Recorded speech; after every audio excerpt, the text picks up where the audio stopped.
Hello, I'm Julie Hilton with MedicAlert Foundation and very pleased to welcome you to today's session. We're so glad you joined us for this series we started in, I believe, April of this year of the MedicAlert Live Healthy Hour. We're bringing folks from around the country, all different disciplines, to talk to us about a lot of different subjects, and something we've wanted to address for a while is epilepsy. And we're very pleased to be in partnership with the Epilepsy Foundation and to bring Brooke Gordon aboard with us today to talk more about living with epilepsy. So here's a quick agenda for today. I'll tell you a little bit about MedicAlert, then introduce our speaker, Brooke Gordon. Brooke will tell you a little bit about the Epilepsy Foundation. And then we'll get into the main subject today, which is around your questions and answers on living with epilepsy. At the very end, we'll share resources for you. We received a lot of questions in advance, so I'm going to apologize that we won't be able to get to all of them. And today our focus is going to be really more on the living with day-to-day epilepsy. I know we also had a lot of questions around specific treatments and medications, but today's not intended to be a medically based presentation. It's more about living with epilepsy in the real world. So we'll focus with that, and hopefully we'll have a session soon partnering with the Epilepsy Foundation where we'll bring in to talk about some of the latest treatments. So without further ado, I'll tell you a little bit about MedicAlert Foundation. I know some of you have joined us before. Many of you are MedicAlert members, but if you're not familiar, MedicAlert is the original medical ID system. We were started in 1956. There was a young woman who went to the emergency room with a cut, and she received a tetanus vaccine that she had an anaphylactic reaction and almost died. Her father was a doctor, knew about her allergy, but he wasn't there with her to tell the attending physician not to give her that vaccine. And he realized that he needed a way to be able to tell people that she had a condition that needed special treatment in an emergency. And that's how he came up with the original MedicAlert bracelet. And very quickly realized that that was an idea that went more than just protecting his daughter, that it really could be meaningful and helpful to many other people that live with chronic medical conditions. And since then, it's really grown to be the world's most recognized symbol for medical emergencies. There are a lot of other people that offer medical IDs, and there's some things that make MedicAlert different. One is that beyond just the ID, what's engraved physically on your bracelet, every MedicAlert member also has a full online emergency health profile, so that in an emergency, first responders can contact us and we're able to share a lot more information than what's just on the ID. That when they contact us, they reach that 24/7 emergency response service. So there are people at MedicAlert around the clock standing by to provide your medical information to emergency personnel. And thirdly, that MedicAlert is and always has been a nonprofit foundation. All of the funds that we raise go towards providing that 24/7 response service, providing training for first responders, and providing MedicAlert IDs and memberships for those who need the protection of MedicAlert but might be facing financial hardship.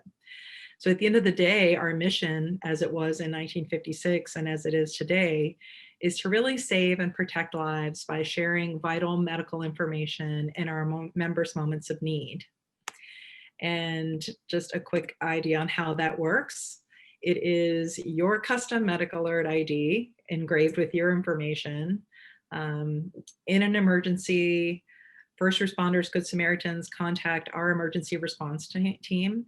We're able to share the pertinent information about medications you're taking, past surgeries, who you're put them in touch with your emergency contacts to make sure that you're fully taken care of in an emergency.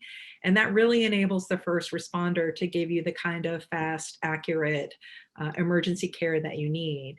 And especially as we're talking about epilepsy today, this is a really critical thing for someone to know.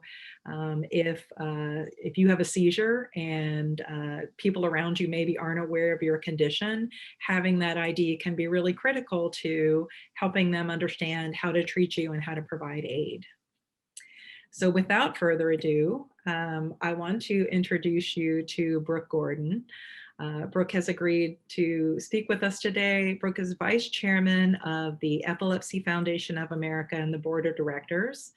Also an officer with the Colorado chapter of the Epilepsy Foundation, and somebody who has lived with epilepsy since childhood. That's right, Brooke? Yes, it is, yeah. Yeah, so it'd be great if you tell us a little bit about your epilepsy journey. So I probably had seizures for much longer than I was aware of, or my family was aware of, certainly the medical community was aware of. I know for sure from a certain point on, like elementary school, I was having abstinent seizures. I thought everybody had those momentary blips because I didn't know any different. And then once I hit junior high school, I started having the myoclonic jerks. Things would fly out of my hand, especially earlier in the morning. And again, I didn't really think twice about it because, I didn't know any better. Nobody around me at that time really knew what to look for. And it wasn't until I was about, 15 or 16 that I had my first tonic-clonic seizure. Christmas morning, I had been up too late the night before, gotten up early in the morning, a lot of stimulation, so, stress level, and had my first tonic-clonic seizure, and then had a couple more in high school within that year, I guess, and then was diagnosed finally with epilepsy. So they got me on medications, and they didn't control my seizures. I wasn't having multiple daily like many people do. I was having them, one off here, one off there, a few a year. So I was on medications. They switched medications a few times, and nothing really seemed to work. So I continued living life, and I would say put myself in some pretty precarious situations. First of all, being in denial. I really didn't want to have epilepsy. I wanted to be just like everybody else. I just kind of looked the other way. Nobody talked about it in my family. We didn't. And I went on and, was face down in a pool at one point in time in the middle of the street. And, I worked and lived on boats for a couple of years, which was really pretty dicey to do. And, Coast Guard had to be called, blah, blah, blah. So because I was in denial, because I wasn't facing, I did, I feel very lucky to be here. But in any case, I eventually came back to Colorado and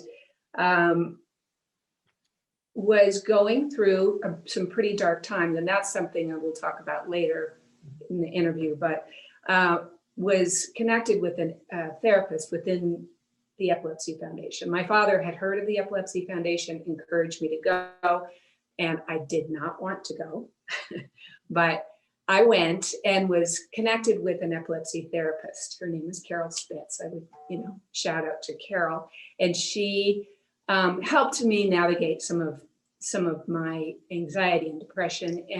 But she also was aware of epilepsy. Her husband was, the region's kind of top epileptologist. And she said, I think you might want to go see him. I think maybe there's some things people have been missing as far as your epilepsy and seizures are concerned. And I went to see him, and he found a medication and just said, I think we should try this. And I was 30 at the time, and I have not had a seizure since then.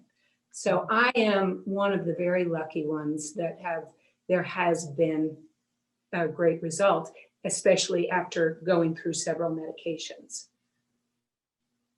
Well, I think that yours is probably a story a lot of people can relate to in Yeah. terms of, having to try multiple things and being in denial and wanting to be normal, for lack of a better word, even though normal is completely overrated.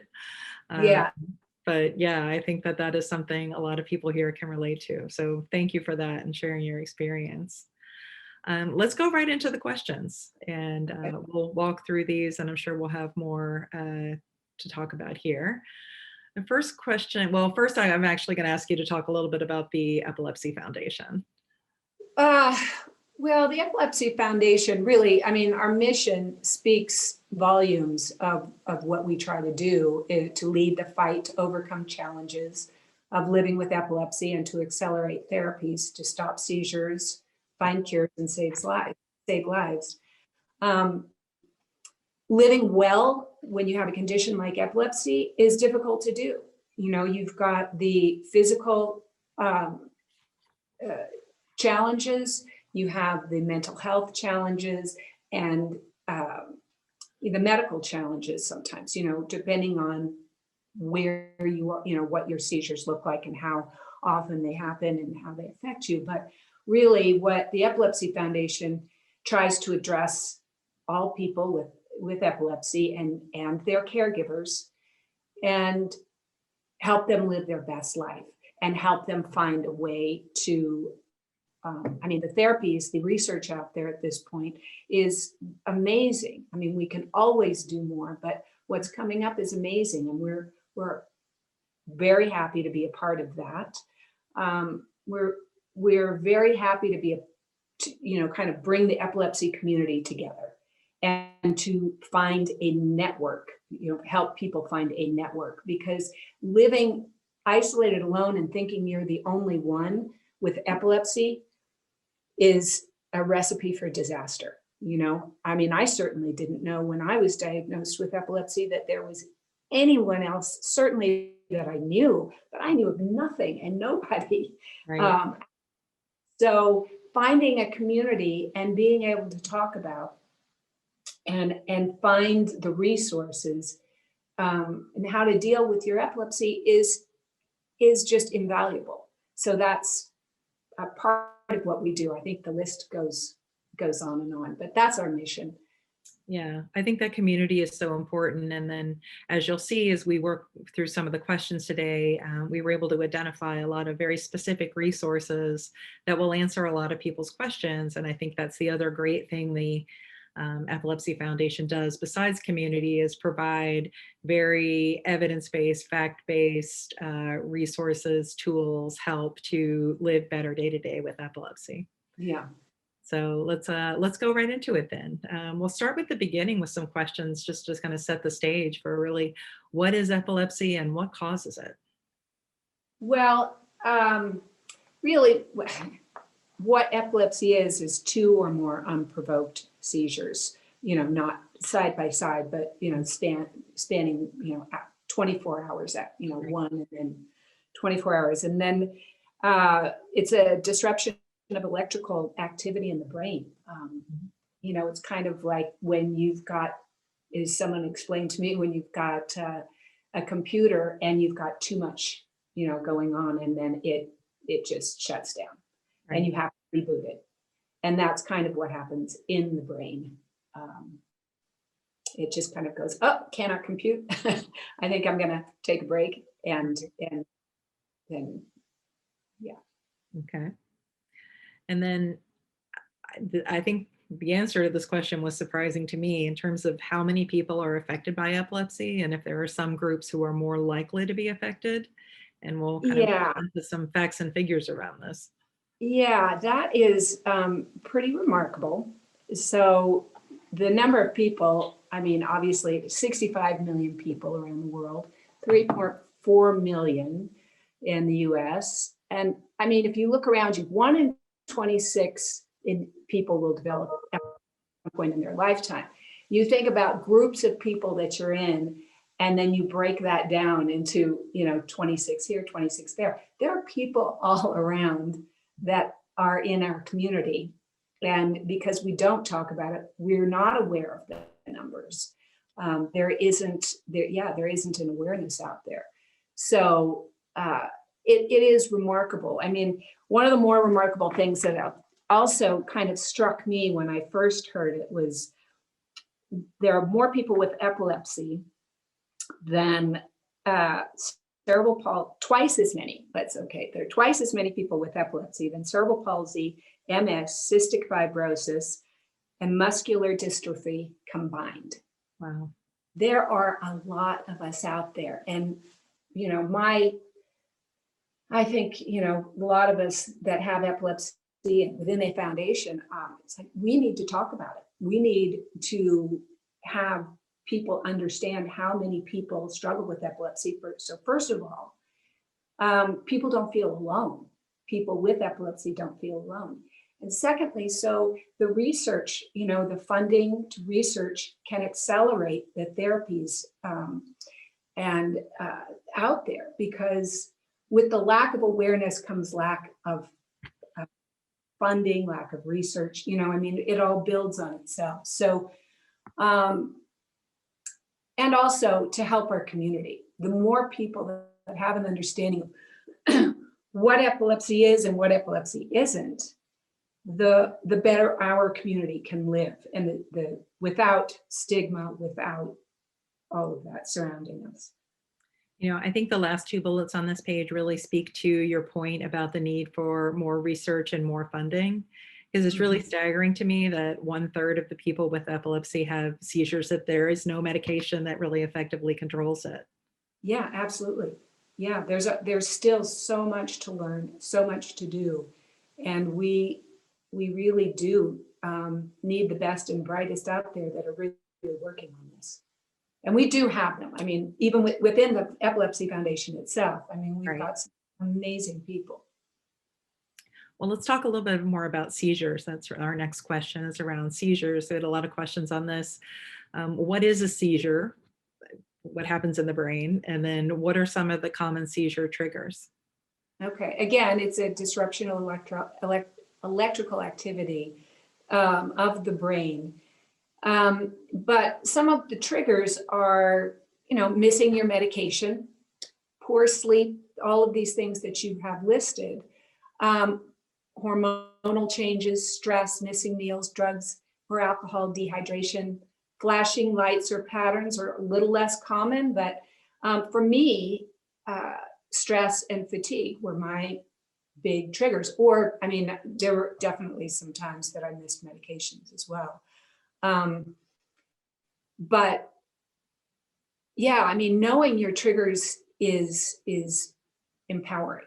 If you can avoid these things by eating well, sleeping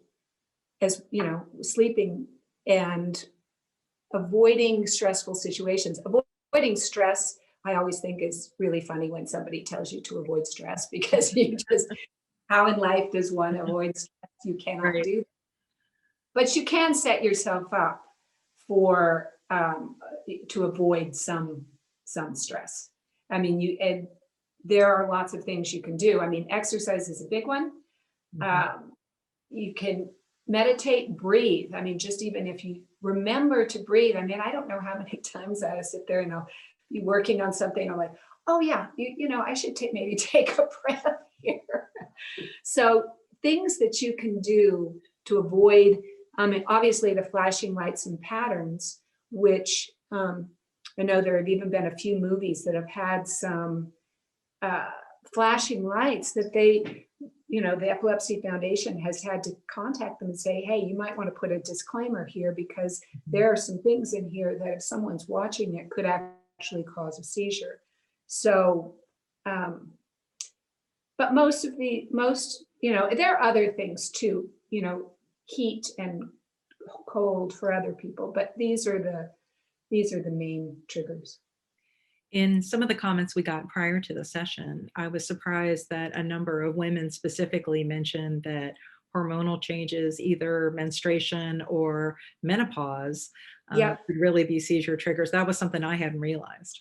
Yes, actually, sorry, but that was, I don't know this for a fact, but I do know that in my life, my seizures definitely became more prevalent during that time. And I've got to believe that, yes, in fact, they had a lot to do with my epilepsy. All right. So talking a little bit more about seizures, are there different types of seizures, and what is it that most people don't know or understand about seizures? Okay. Well, first of all, yes, these are, the three different classifications, but there are many different types of seizures. Obviously, the one, not obviously, but the one that we um, all most people think of is tonic-clonic seizure, where someone falls down, their bodies shake, they can, saliva or foam at the mouth, the shaking and the tenseness in their body, loss of bladder control sometimes. That's the one that most people think of. There, the ones that people don't, the staring absence seizures, where you can kind of go off for a moment, lose tracking for a moment. That I had that, myoclonic jerks, the jerking, you can have where you just fall down, but you don't actually have the shaking that goes along with it. You can have the repetitive staring off into space, and you look like you're conscious, but you're not. And you have some repetitive motion, which is, picking at your clothes or chewing repetitively. There are a lot of different kinds of seizures. I guess the best thing I can say is, for me, I'm not a doctor, so I'm not going to go into this medically, because I just don't have the understanding of it. But I think what I'll say, not only for this, but for a lot of the other questions, I'll give you my non-medical answer to it. But there's so much information. If you just get on your phone or your computer and you Google, there's so much information within the Epilepsy Foundation website. You have a question, ask the question. It really, there's a lot there. So knowing having that's what I would encourage people to do. Don't diagnose yourself, but, look and see, what kinds of seizures there are. I also, your the person that's treating the person with epilepsy, will help you understand what kind of seizures you have. Yeah. I think one of the things I've learned from speaking with you and another friend who has epilepsy is just how individually epilepsy manifests in each person, and that everyone's experience of epilepsy can be very different. There's no, you can't say, this person's going to have always this type of seizure. Those types of seizures they have may change over time. So I think especially for, for those of us who are trying to understand it and trying to recognize those things in other people, it's being alert to all these different types of seizures and not just looking for the one sort of obvious, type of seizure that we're used to. Yeah, I'm glad you brought that up, because every person, it seems like every person with epilepsy, it's very different for all of us. Our journey is very different. Our seizures, the combination of kinds of seizures, and it is very different. And it is important. That's why it's important for you to see someone, a medical professional that can help you identify what you're going through. The other thing is the training for first responders and teachers and school nurses and things, to help those people understand what they're looking at, because it never ceases to surprise me how many people, even in those professions, that don't have an understanding of the spectrum of different types of seizures that there are. Right. So it's imperative that especially those people understand that. Great. Well, let's talk a little bit about this next question, as we had this come up from several people saying, my child has been recently diagnosed. We're overwhelmed. Where do we start? What do we do now? I feel like it's, it feels something, especially as a parent or even as your own diagnosis, that you probably sets you back for a bit, but then you have to think about, what do we Well, do? How do we move forward? yeah, it's extremely overwhelming, and honestly, it's terrifying. You don't, because we don't talk about it, epilepsy is kind of this big, ugly word, and you don't want to have it being tagged with that is first you feel helpless and you don't know what it is and you don't know what treatments are, and there's a lot because of what we don't know in the general community. But I would say the first thing is to find somebody that specializes in epilepsy, a neurologist that specializes in epilepsy, an epileptologist, an epilepsy center, where you can have a more holistic approach to, everything that you're dealing with medically. And even, just as far as for your mental health, the caregiver and the person with epilepsy, it's important to surround yourself with people that have an understanding of what epilepsy is, what your steps are, so you don't feel stuck. You say, okay, first we need to establish a relationship with a person that has an understanding of epilepsy. I know probably a lot of times people will go to their general practitioner, and hopefully that general practitioner will then recommend a specialist, a neurologist who specializes in epilepsy, or an epileptologist. And if there's an epilepsy center in your area, that's a big one. I would also really encourage you to look into the Epilepsy Foundation and the resources that we have. As far as groups, for caregivers, for people with epilepsy, there's pretty broad spectrum. So surround yourself with our community, because when you're feeling alone and you can't take the next step, it's even more overwhelming. You're not alone. That's the first one. Definitely not alone. There are lots of us out there, and a lot of people that are very happy to help. Yeah, and I think that the types of tools that the Epilepsy Foundation provides, we're showing now just one example of, are you new to epilepsy? Kind of where do you start, right? What are all the things that you need to think about utilizing those resources? There's also a resource on the site about helping you find an epilepsy specialist. And as you mentioned, having that epileptologist, not just what I didn't realize, not just any neurologist may be particularly well-versed in the specifics of medications for epilepsy and treatment protocols. So finding that person sounds like it's really important. It is very important, yes, to make sure they have an understanding of epilepsy, because, with all due respect to neurologists, they don't always have that. I mean, I actually, there's a friend of mine's daughter was diagnosed with epilepsy and went to a highly respected neurologist, and within, just a couple of minutes of the visit, wrote a prescription, said, here, this is what everybody with epilepsy takes. Wow.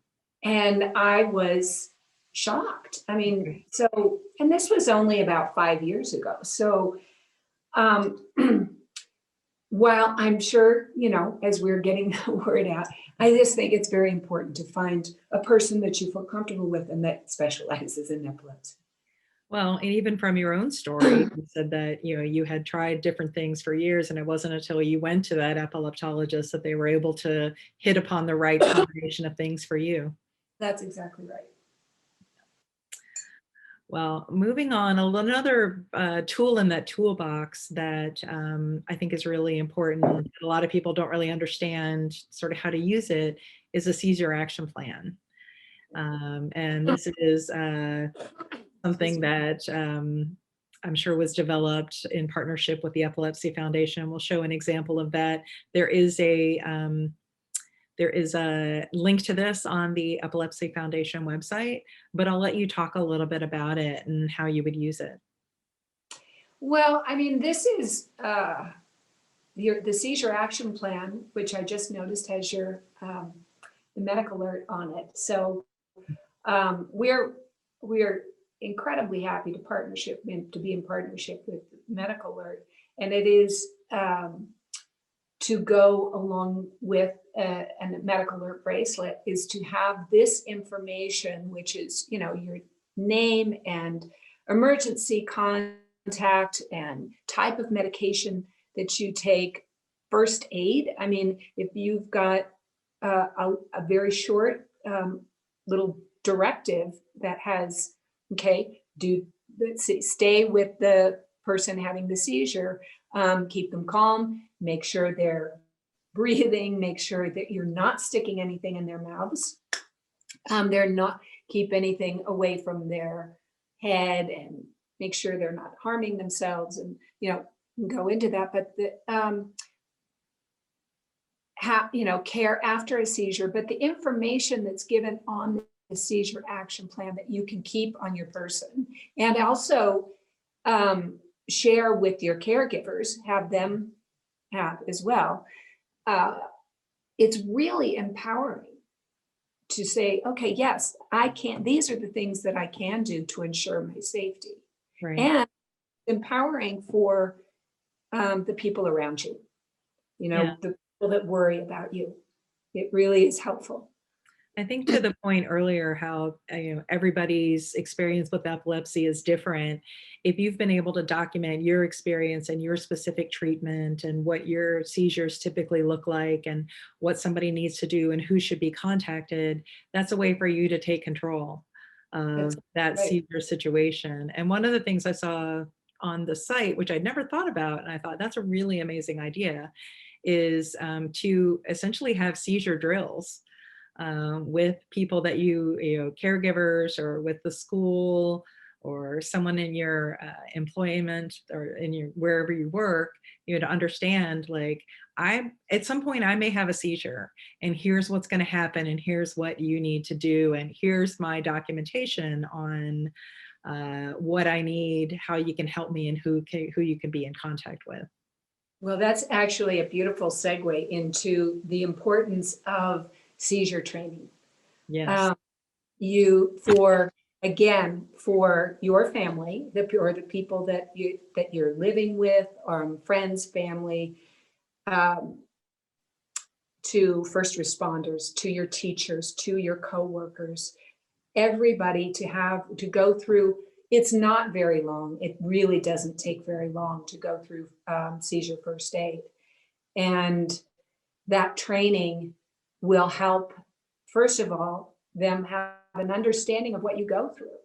Secondly, it will, again, empower them to not feel helpless.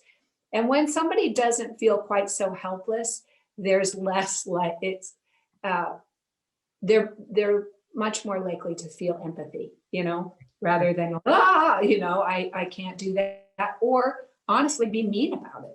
Kids, if they had seizure first aid training, maybe there'll be a little less bullying. This is what this person goes through. This is how I can, you know, be empowered to help them. Right. So it's seizure first aid training it does not take a long time, but it is really important. Yeah. And I'll make a point. This is available through the Epilepsy Foundation website, and Yes. they do actual certification in seizure first aid, seizure action plan first aid. And it's available for first responders, for school personnel, for law enforcement. So there are different elements of that training that are available for whatever type of situation you might be in. Yeah, and I mean, again, it's so important for them for people to have an awareness of this in order to know what to look for and to keep people safe. I mean, we do it for people with other conditions, we have an understanding of how to help them. And considering how many people there are with epilepsy, why wouldn't that be a part of regular training? Right. Right. Yeah. The same way you take CPR training. CPR, it should be mandatory. Yeah, because in the end of the day, if you look at just sort of the stay safe side, it's fairly straightforward. It is. It but is I think because people don't know what to expect, they don't. Yeah. They may overreact in some ways. Yeah, out of fear and helplessness. Right. And there are some states, and I'm forgetting what they are off the top of my head, but there are a couple of states that have passed laws for seizure first aid training in the schools. Oh, wow. So we're working on that to make it across the board. Great. Great. The next question, which I think we have a good answer for, is sort of what are the best ways to communicate your epilepsy in an emergency? Again, I mean, this is where our partnership is a beautiful thing. Right. And we're happy to have that. And yeah, the MedicAlert bracelet is a great tool to have. It's an amazing tool. There are also other devices to alert family members or friends or, emergency contact with smartwatch, which can alert whoever you have programmed in, I guess. Right. I don't understand it completely. Right. But I do know there are devices out there that you can wear. So yeah. The alert for a seizure, or a potential seizure? I think it's irregular activity. It's a specific kind of activity. Okay. That movement. Right. That alert someone. So there are things out there to help contact your emergency contact, other than just so. Along with the MedicAlert bracelet, there are other devices out there. Somebody in the comments beforehand mentioned that they have in the profile in their, their OnStar and the button in your car when something happens, that they had actually added, the fact that they had epilepsy to their profile there. So I thought that was a really interesting way just another way to communicate that in emergency. Yeah, the more tools you have available to communicate that, the better. That's fantastic. I know a lot of people also carry a wallet card or some other type of ID. And again, having that seizure action plan on you can be very important as well. Yes. And also there are phone, I guess, apps that you can also. Sure. This is a really interesting question, something I'd never thought about. What is the best diet for someone with epilepsy? Well, there are therapeutic diets such as the ketogenic diet, which is really done with a medical professional. It's not, it's more than the fashionable ketogenic diet that people do for weight loss, or it's very specific, and you really need to work with a medical professional to do this. Right. And it's for certain people, it's been incredibly helpful. For others, I think the best thing is just eat as clean as possible. If you can just eat healthy foods, vegetables, grains, fruits, and clean, and the fewer processed foods, the better. Just like everyone else, your diet is important. Yeah, because I imagine that there's potential for different foods to have potentially chemicals or other things that could create reactions or potentially be seizure triggers. Yeah, absolutely. Too much sugar. Yes, and I believe alcohol was mentioned too. Alcohol and drugs they're not helpful. They really are not. I mean, they're not overly helpful for anyone, but particularly people with epilepsy. It can really be dangerous. Well, let's talk a little bit more about kind of those mental and emotional aspects of living with epilepsy. It's a lot. Uh, Well, what are the ways that people approach that piece of it? first of all, it is a lot. Being aware, uh, you've got, so you've got the medications that can possibly add to feeling depressed or feeling anxious. You have situations, maybe not being able to drive or go to or to work, or just not feeling comfortable in social situations. I mean, there are a lot of situational things that can add to emotional health challenges. Mhm. But you've also got the physiological part of it, which people with epilepsy have a much higher propensity for mood disorders such as anxiety and depression. Mm. We have, 1 in 5 people in the United States have anxiety. Well, 1 in 3 people with epilepsy having anxiety and Oh, wow. depression. And it really, our numbers are much higher. Mm. We have, unfortunately, a very high suicide rate too, because, for various reasons. But Mhm. so, to step into how to combat is, first of all, be aware of your emotions and your feelings, and uh, never feel guilty.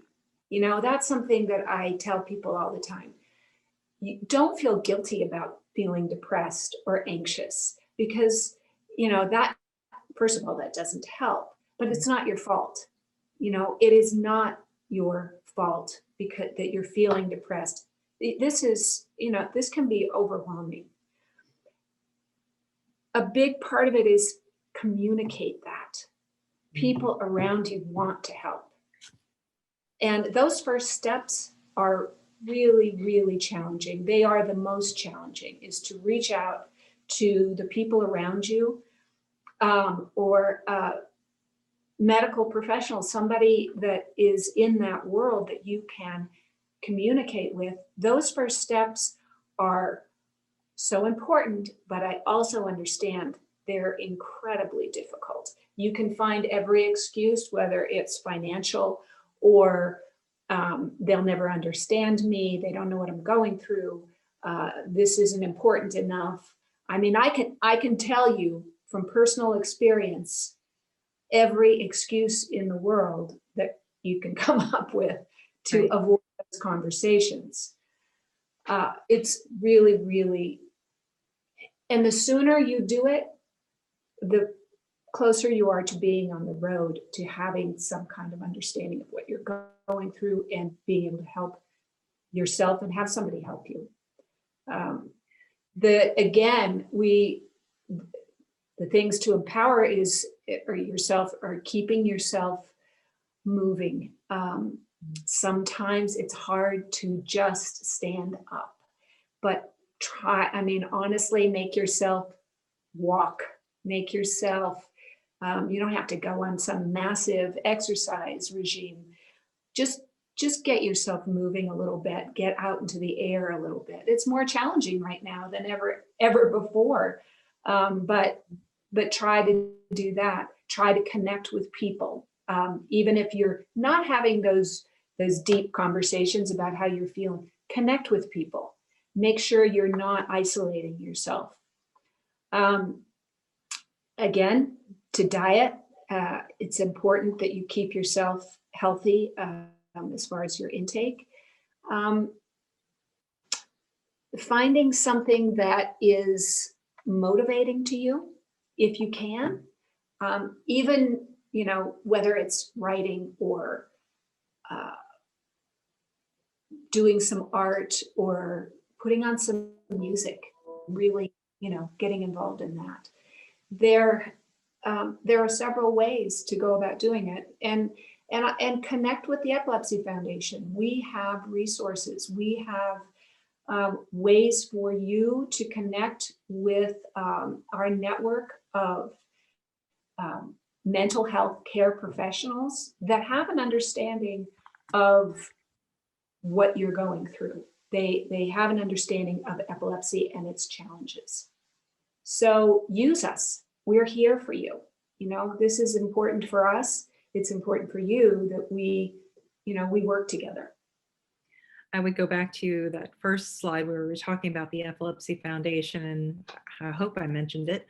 But there's a helpline, 800 number, toll-free number, available both in English and Spanish, where you can essentially talk to somebody at the foundation who can point you in the right direction towards resources for whatever you need, and support groups or mental health resources, finding a specialist, any of those things. Yes, that we're here 24 hours a day, 7 days a week, so you can contact somebody. Really, the suicide. Also, there's a suicide prevention helpline. You know, go to that. If you are there, go there. If that's what it's for. So, but you don't have to be at that point in order to reach out either. Well, I think yeah, but I think it's super helpful for someone like you to come out and say, yeah, I've struggled with this. Yeah, I've been depressed, and I know that it is related to my condition, and I've had to really work hard. Listen, you know, for me, it was really unbelievable how much I didn't know after having epilepsy for years and years, how much I didn't know.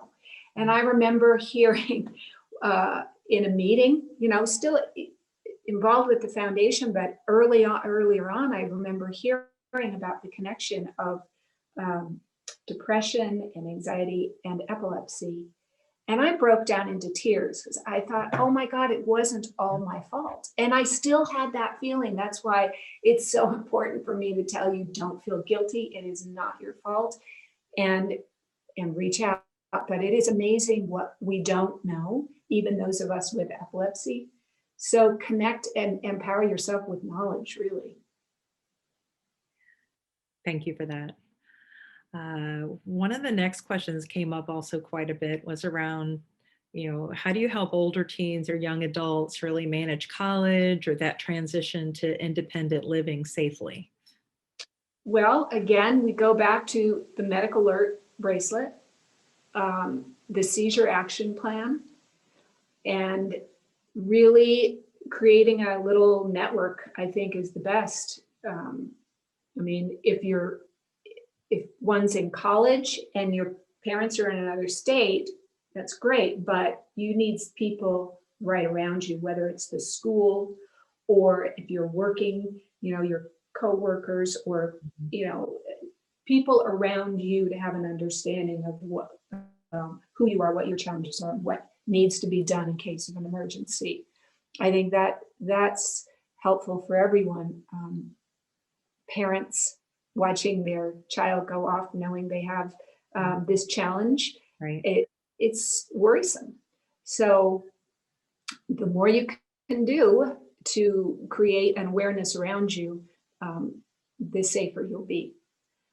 And there's a great resource on the Epilepsy Foundation website about living independently that talks about a lot of these questions. So we'll include these links, and I think Deanna's popping them into the chat as we're speaking, but we'll include these links in the follow-up. But answers a lot of those questions around driving and transportation, you know, just something that everybody else sort of takes for granted. Right. That is really true. And again, I'm going to reiterate that I'm not a medical professional, and there is so much information out there that I could not possibly give you in this time. And the Epilepsy Foundation is a tremendous resource. So go, if you have questions, ask the questions, if you're anything. And I'm glad you're putting, you know, you're allowing people to tap into this through you. So thank you for that. Well, the next question was related to this, but specifically around employment. And this was, again, something I'd never thought about. But, should I disclose that to an employer? If you do, how do you approach it? I'm sure there's no right answer for everyone, but if you could just share some things to think about in that regard. Yeah, absolutely. So legally, you're not obliged to disclose that. If you have relatively frequent seizures, of course, because you want to be safe, and I think it's only fair that you do. Also, you empower the people around you again, and you create a safety. So I would, depend if you're having fewer seizures, and it's the rare occasion that if you have a seizure, it's a hard call. At some point, I think, the more comfortable you get, I personally think it's a great idea to share that with your employer. You cannot legally be fired because you have epilepsy. Right. So know that, and if you feel that you have been, we also have the Epilepsy Foundation has resources to help you navigate that. But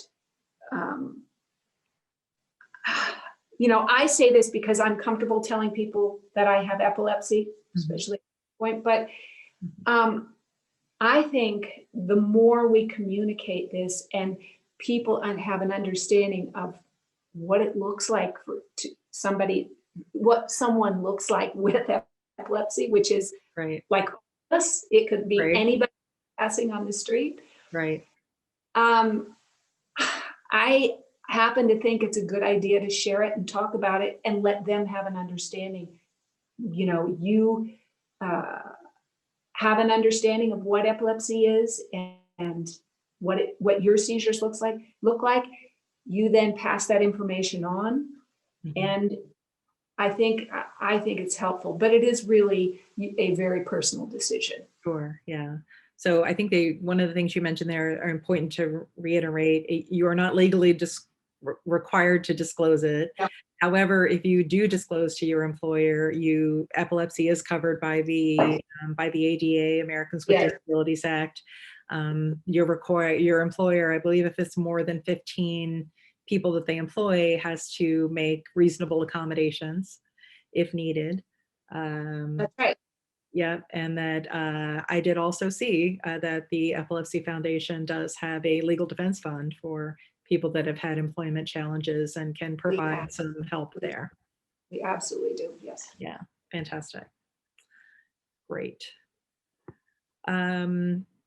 Another question that came up with a lot, there's a real mixture of people that are participating in the call today. Some are people that have epilepsy themselves, some are parents and caregivers of people with epilepsy, and there's a good amount of people that responded to today's session that are working in school nurses or school administration. What kind of resources exist for those folks? There is seizure first aid training. We have school nurse training. So all within the foundation offers that for childcare personnel, first responders, seniors, law enforcement. I mean, they're first responders as well. But it is important for you to have an understanding of how to treat someone having a seizure. Right. How to recognize that and what to do about it. And that very important is to recognize what you're looking at. Yeah. Right. So educators, please take note. There's a whole section of the Epilepsy Foundation website with resources just for you. Well, yeah. I mean, I've done some first seizure awareness training with the police, a couple of police force here. Right. And I was really surprised at not only do they don't know what they're looking at unless somebody is on the ground, having a tonic-clonic seizure. And there've been some pretty bad repercussions because of it, thinking it's something else. And we've had some, bad, and the embarrassment of admitting that they know somebody or have somebody in their family that has epilepsy. Mhm. That was surprising to me as well. Well, our last question today, I think, is a really important one and has a lot to do with why we're here today, which is that, despite epilepsy being around since 2000 BC, I think it's been documented since then, there's still a stigma in some ways attached to it. And what more can we do to help people understand, to normalize, and let Well, people with epilepsy know that they are valued in society? Stigma is surprisingly, to me, I guess, still a huge problem. And it's better here than it is in some places around the globe. Yeah. But there still is such a lack of understanding. I mean, just people still think you can swallow your tongue. Right. That is not true. It is a complete myth. Try it. You can't. But I mean, possession. I mean, still, even in some groups in the United States, there's a belief that is punishment or possession, that you have less than your cognitive ability is less than the normal person if you have epilepsy. And great, we look like everybody. We are all over the spectrum. It is amazing. I mean, you think about the people that, there are a lot of people that are judges, that are doctors, that are actors, that are dancers, that are athletes, that are accountants, that are, all over. We really are in every part of life. So it is important to create awareness. It is important to talk about, to empower people through knowledge. And we are not, think about through history, they used to sterilize people with epilepsy. They would not allow people with epilepsy to marry. And that was into the 20th century. Wow. Our last colonies were closed. So we've come a long way, but we still have a long way to go. Kids still get bullied. They're not allowed to play with other kids. They're not allowed to go on certain school trips, which is illegal, by the way. So we're much a part of the community. And the more we talk about it, the more we raise the awareness of how many of us there are, what our challenges are, what all of, what it looks like to have epilepsy is so broad that I think the further, we'll step away from the stigma. Well, I think that you talking here today helps that, us having this conversation and, being able to share with more people what epilepsy looks like in real life and how living with it, you can have a very full, productive, and successful life. So Yep. Thank you so much for sharing everything with us today, answering all these questions. You've been so generous with your time and your information. Well, thank you. And I really am grateful for the time to talk about it and your partnership, the MedicAlert partnership with the Epilepsy Foundation. Great. Well, we'll share a couple more resources here before we wrap up. So if you'll hang with us just a couple more minutes, folks, I think you'll find some interesting stuff here. There's a few places on the epilepsy website, believe it or not, we have not talked about yet. There's so much there that you could literally spend days and hours exploring. But if you're looking for information on all the different programs that the Epilepsy Foundation offers, there's a link there. We had a number of questions that were submitted in advance about COVID-19 and epilepsy.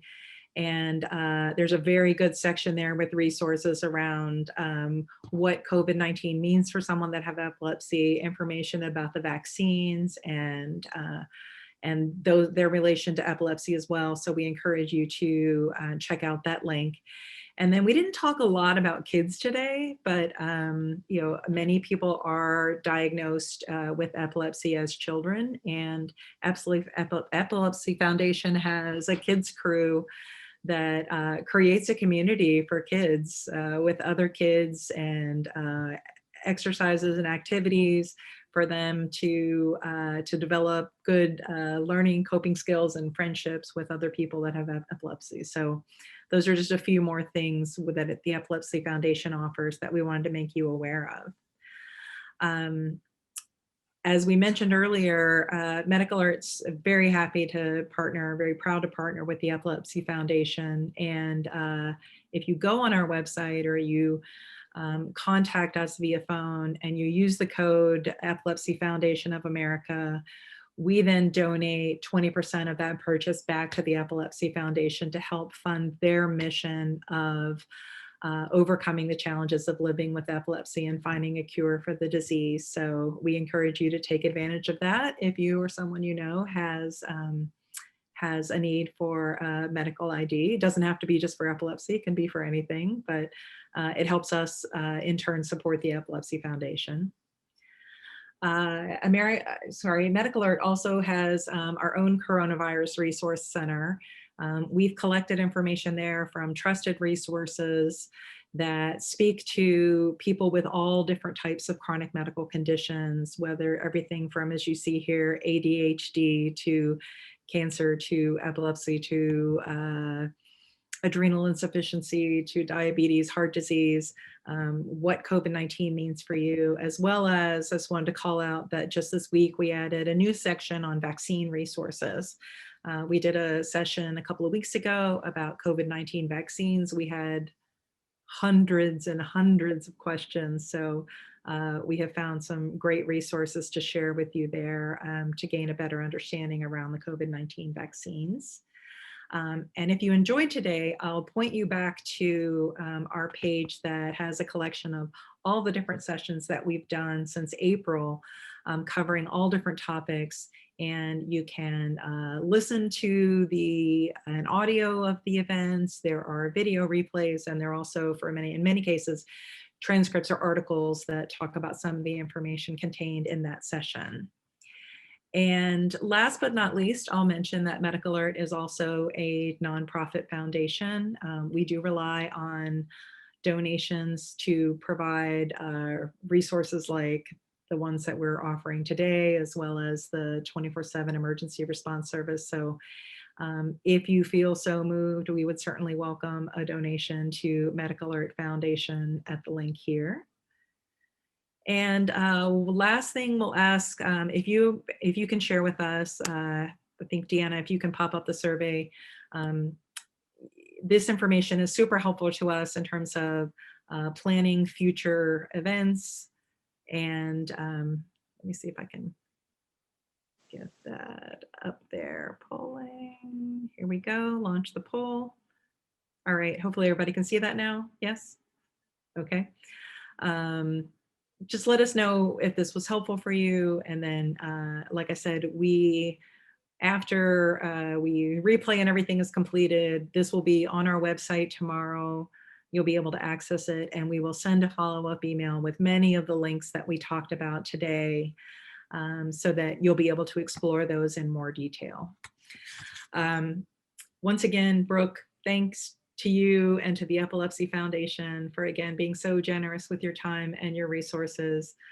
We're very grateful to have you. Thank you. Thank you, Julie. All right. And thank you, everyone, for joining us. Enjoy the rest of your day.